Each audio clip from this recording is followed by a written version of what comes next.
américains est presque à 5%, 4,9%. Romain Daubry est avec nous depuis Bourse Direct. Bonjour Romain. Content de vous retrouver Romain. Le CAC 40 donc en légère baisse. Comment est-ce que vous sentez les forces en présence désormais dans le marché ? Un marché qui est timide du côté des intérêts toujours. Les opérateurs ont bien identifié les niveaux de support de moyen terme sur les indices, de long terme sur les indices européens, de moyen terme sur les indices américains. Ils ont arrêté de baisser sur ces niveaux-là depuis la nouvelle échéance technique du mois de novembre, depuis le début de la semaine. Mais les maigres rebonds qu'on a connus hier et avant-hier sur le CAC 40 ou l'Eurostoxx n'ont pas été suivis d'intérêt, très légèrement sur le CAC 40 et pas sur l'Eurostoxx en tout cas, qui est quand même de loin l'indice large et le plus gros par rapport au CAC 40. On le voit, les volumes non plus n'accompagnent pas, mais on a cessé de baisser. Alors, il faut dire aussi qu'on a rompu des figures importantes dans le courant du mois de septembre sur la plupart des indices et il va falloir reconstruire. Donc, on a besoin de temps pour recréer de l'intérêt. En tout cas, ça n'est pas le cas pour l'instant du côté des marchés dérivés.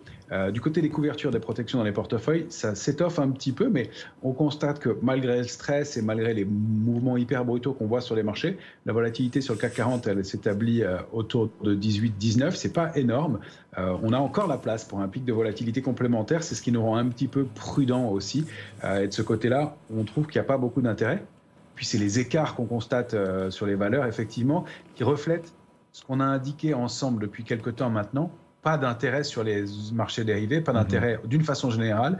Les volumes sont faibles et puis sur les positions ouvertes sur les futurs, c'est pareil, très creux. 3 millions de contrats plus ou moins sur l'Eurostoxx, alors que la moyenne, c'est 4 millions. Eh bien, ça se voit sur des décalages de valeurs qui sont vraiment impressionnants. Vous avez parlé de Worldline, effectivement, et puis des autres. Depuis quelque temps, les carnets sont complètement creux, c'est-à-dire qu'il n'y a pas d'opérateur placé plus bas pour acheter. Le marché est vraiment déserté, en repli. Reste que pour l'instant, on préserve ces niveaux techniques, justement. Et justement, quels sont les seuils, ceux qu'il faudrait absolument préserver pour vous, Romain ? Alors, si on va regarder l'indice S&P 500, l'indice large américain, lui, il vient de toucher un seuil vraiment important. C'est la borne basse du canal haussier au sein duquel le S&P évolue depuis avril 2020, donc depuis son rebond post-Covid, enfin en tout cas creux de la baisse Covid, et il vient de le tester, c'est 4200 points. Aujourd'hui, il a, sinon pas rebondi, en tout cas préservé pour l'instant ce niveau-là. Ça, c'est vraiment très important. Si on repasse sous 4137 sur le S&P, là, on teste des alertes de long terme.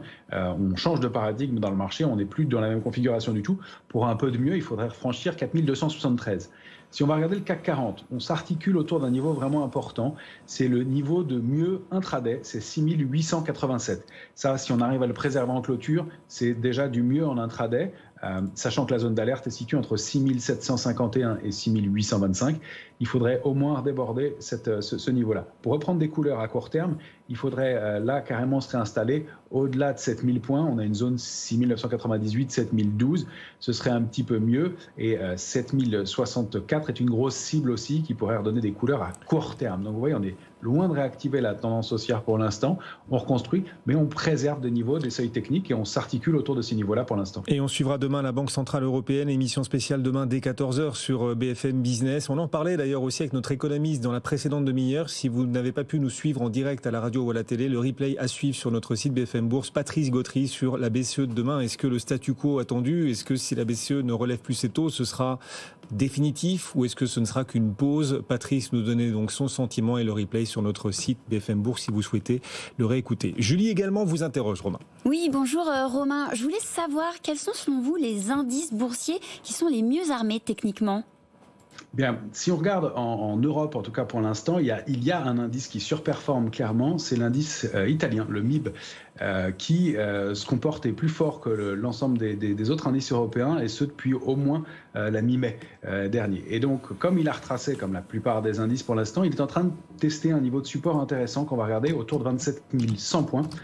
Et ça fait partie, si on veut se réinvestir un petit peu, des indices qu'on va évidemment surveiller et des positions qu'on va essayer de reprendre dans un marché qui, pour l'instant, consolide, reconstruit. Mais dans ce contexte où le marché est particulièrement compliqué, on va chercher justement ces indices les plus solides et c'est le MIB. Donc la première cible, au-delà de 27 100, ce serait 29 000 points.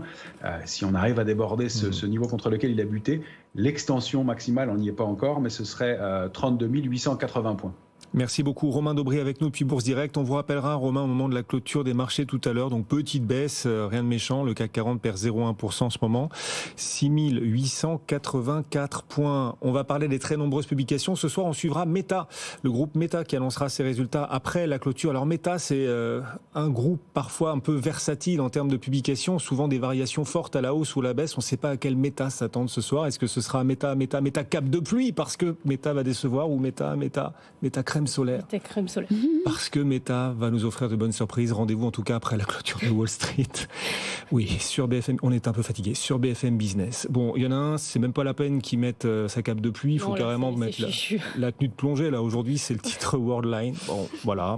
On est à combien là maintenant, Sabrina ? Moins 58,38%. Le virgule 38 est très important. Très important. Moins 58,38% à l'instant, Julie, sur Worldline. Et c'est bien sûr l'objet de notre question du jour. Forcément, on n'allait pas passer à côté de cette actualité. Alors dire qu'on parle de chute, finalement, c'est un euphémisme. Effectivement, c'est un effondrement. Et on vous a demandé si cet effondrement de Worldline en bourse, est-ce que c'était une sentence aussi méritée que celle qu'a subie il y a quelque temps Alstom. Alors Alstom, on le rappelle, voyait son cours plus que dévissé également, une chute de 37% début octobre. Et donc, ce qu'on vous a demandé aux alentours de midi sur les réseaux sociaux de BFM Business, c'est bien si cet effondrement pour Worldline était aussi mérité. Est-ce que oui, pour vous, vous considérez que c'est mérité? Est-ce que c'est plus mérité que celle d'Alstom, pardon? Est-ce que non, vous considérez que c'est pas justifié? Ou est-ce que, à l'inverse, vous considérez que ça constitue l'opportunité du siècle pour racheter? Eh bien, ce que je peux vous dire, c'est que vous avez déjà un avis assez tranché. Worldline qui chute de 58%. Est-ce que c'est aussi mérité que la débandade d'Alstom il y a quelques semaines, ou c'est plus injustifié, c'est plus cruel, c'est plus dur?